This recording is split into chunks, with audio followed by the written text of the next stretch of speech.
And good afternoon. This is the Elliott Wave Daily Update for the NASDAQ 100 being recorded on Monday, September the 29th at 2:45 p.m. Pacific Daylight Time. Markets actually climbed pretty heavily during the Globex session overnight. Um, we saw that begin in Globex, but then I thought, wow, they went all the way up and finished it. And before our opening. And so while in the morning report this morning, I was talking about the possibility that while we could go irregular, or I had included as the alternate, that this might have been the whole ABC and put the four there and we're just off to the races. And that was based on the intensity of the buying. But it just kind of died out and we turned into sellers. And that allowed me to just kind of put our marks in. And so just to update the chart, here we have wave A, minuet wave A of minute wave 4, ABC up, minuet wave B of minute wave 4. And I believe I'm counting it correctly, and I can get 1, 2, 3, 4, 5 for the first 5 down for the sub-minuet wave 1 of minuet wave C. So all seems to be falling into place, which is great because sometimes they can be very difficult, as you know, particularly when we're in a B wave. We get all kinds of crazy things going on, like here and so on. So, but speaking to this, I may move this A over and place it there and count the A wave going up from here versus here. It was during this particular bar in the S&P that it went down and it did put in a new low below this one. And that's how it's marked in the S&P that that A wave completed at this level versus a little bit higher here or here. So again, not doing it just yet, but if it becomes necessary, I may just shift it over. Right now, though, I'm okay with exactly how everything has unfolded, and that how it is now falling into place in terms of we turned around and got 5 waves down. So let's see what tomorrow will bring. I mean, right now on the 15-minute chart, we have the 5, and it looks like we might have a very small 1, a very small 2, and we start to build for the start of, excuse me, a small A and a small B, and we start to build the C wave coming up to put in that subminuet wave 2 of the minuet wave C coming down.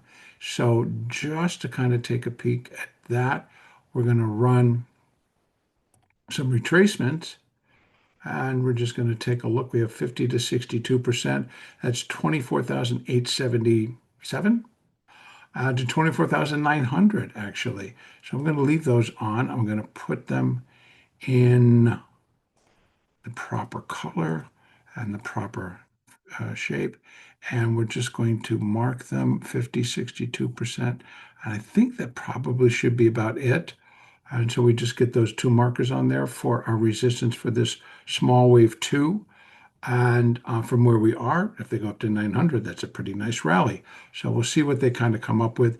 And by the way, I've just been noticing lately as the market goes and opens in Globex, they just come in and start buying it. And many times they buy it all the way up.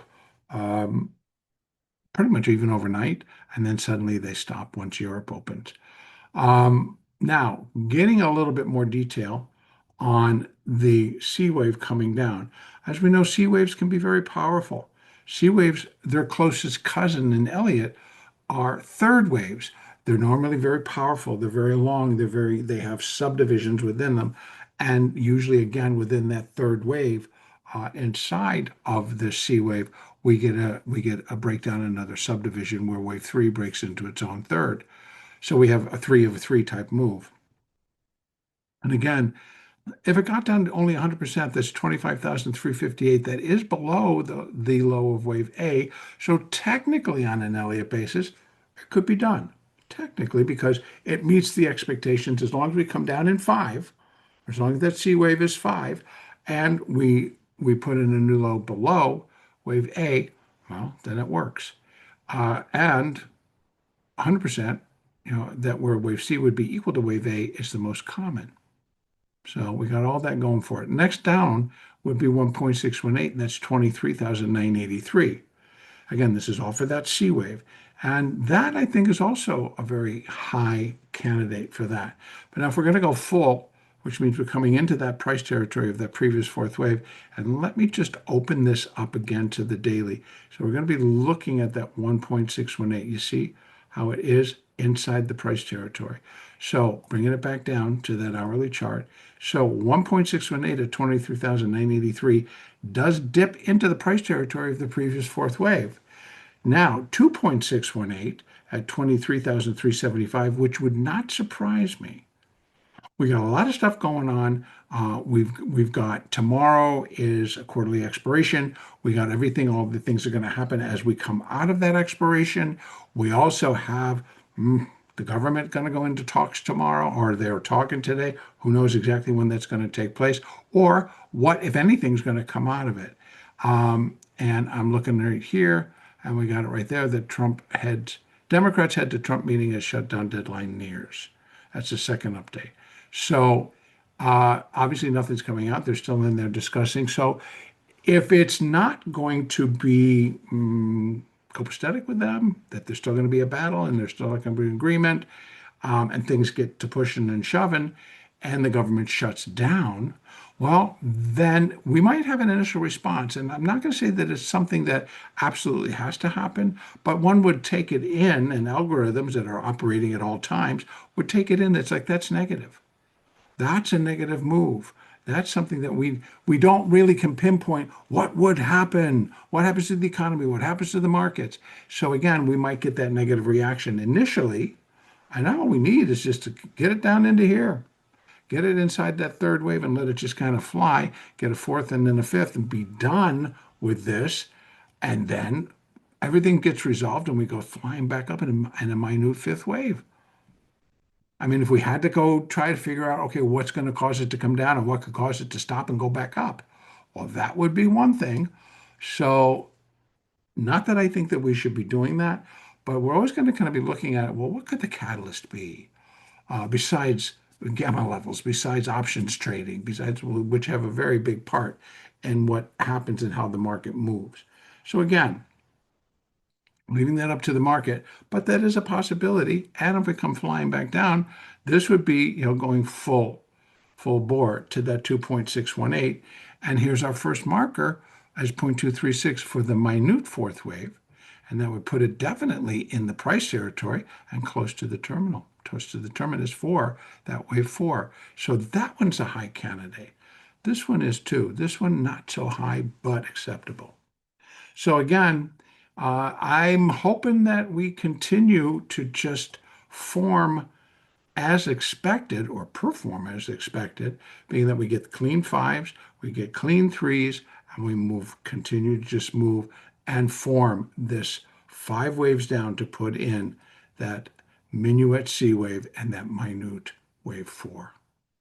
Now, tomorrow, I'll be updating the gamma levels tomorrow morning, but let's just take a quick look. Tuesday, September 30th, besides the quarterly expiration and the big rollout that everybody's looking for from JP Morgan, they roll out once a quarter. At the end, on the absolute last day of the third quarter, they will roll out that collar, which is what they hedge their funds with. And so normally it's about 40,000 contracts. So we'll be looking for that to kind of roll out. But what I find interesting is seeing what levels they're going to use. Now, I've read and I've heard that it's usually within 3% of where it is now. So not sure, because you know what? I think they make up their own minds. Doesn't necessarily have to fit with the 3% rule. So they could be moving it, but it'll be interesting because I think that's giving us a little insight to breakpoints for them with this fund and where they might believe that the market could go within the fourth quarter. So it's going to get interesting. I believe at least it should be interesting. Let's see where they put those. We'll know, but not till pretty much late in the afternoon. They'll just kind of show up. And in the meantime, what we have as well coming out tomorrow are the Chicago Business Barometer job openings. That could be a little bit of a rock and a roll. And that's at 10 a.m. Chicago Business Barometer PMI. That's at 9:45. Then we have also at 10 a.m. consumer confidence, and we have 4 Fed officials out giving speeches. So again, last week, this week, a lot of speeches coming from the Fed officials. So we will see how that may or may not have a rock and a roll for our market. And that's actually going to be it for right now. And our next update will be, oh, by the way, the gamma levels will be updated tomorrow morning in the morning update. And that's it for today. Next update will be tomorrow morning.